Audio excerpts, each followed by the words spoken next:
بكم الآن إلى مباني الإدارة العامة للصحة العمومية لننقل لكم وقائع المؤتمر الصحفي اليومي حول تطورات الإصابة بفيروس كورونا كوفيد 19 في بلادنا خلال 24 ساعة الماضية. نتابع.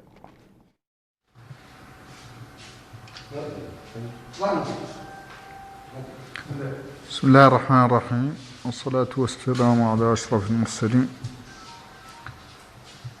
السلام عليكم أيها المواطنون، أسعد الله أوقاتكم. هذه هي نقطتنا الصحفية اليوم. تميز نهار اليوم بإجراء 618 فحص، من بينها 108 فحوص مؤكدة،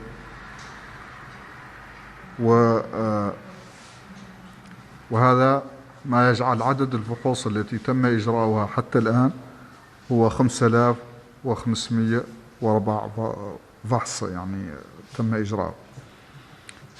إذن هذه 618 فحص التي أجريت اليوم أدت إلى تشخيص 25 حالة إيجابية، من بينها حالتين مخالطات و23 حالة مجتمعية، وصفر طبعا حالة واردة. أما بالنسبة للشفاء وحالات الوفيات فإنه قد سجلت 3 حالات وفيات في هذه 24 ساعة الأخيرة مرتبطة بمرض كوفيد، وصفر حالة شفاء. لم تسجل عندنا حالة شفاء في 24 ساعة الأخيرة. أما الحالات 25 فتتوزع في مقاطعات نواكشوط على الشكل التالي.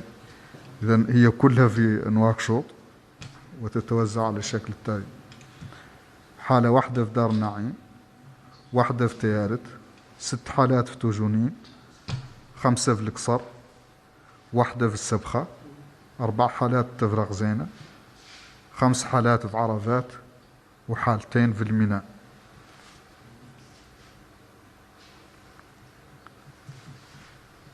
أما العدد الإجمالي للمصابين في البلد منذ بداية الجائحة فهو 262، من بينها 15 حالة شفاء و9 حالات وفيات، و238 حالة ما زالت تحت العناية. وهذه 238 حالة تتوزع كما يلي: حالة واحدة شبه معقدة معناها تحتاج علاجات مركزة، و57 حالة عندها أعراض بسيطة، و180 حالة دون أعراض.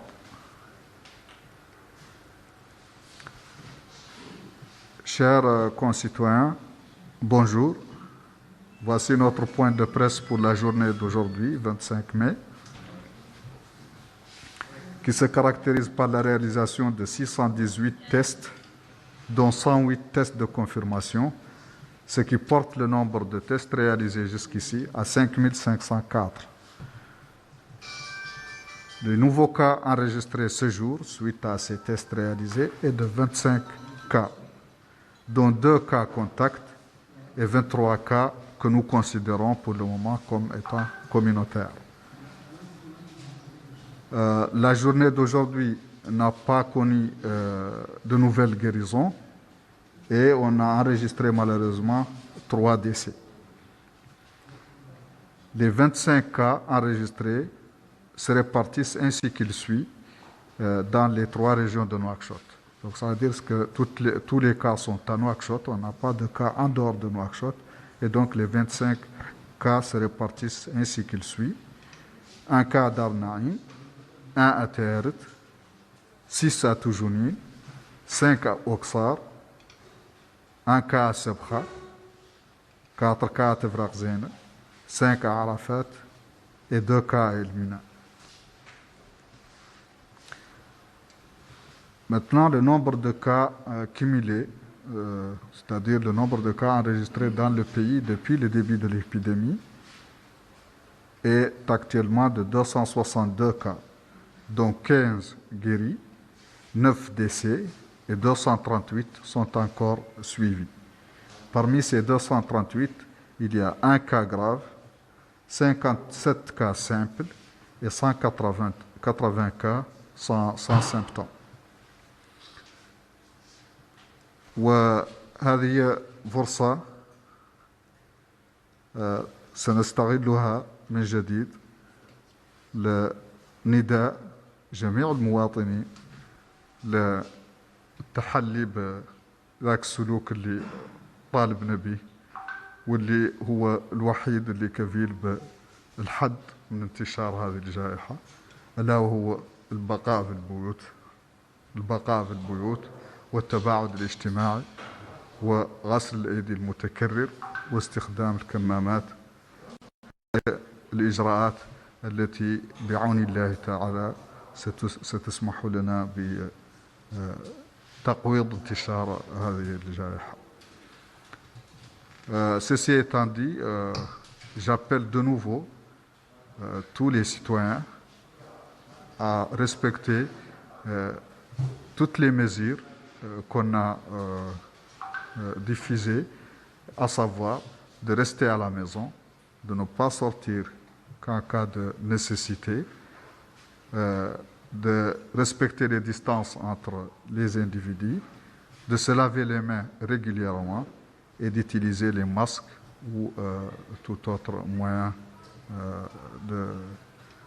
un moyen physique pour éviter la contamination ou la transmission de ce virus. Sur ce, je vous remercie et bonne soirée.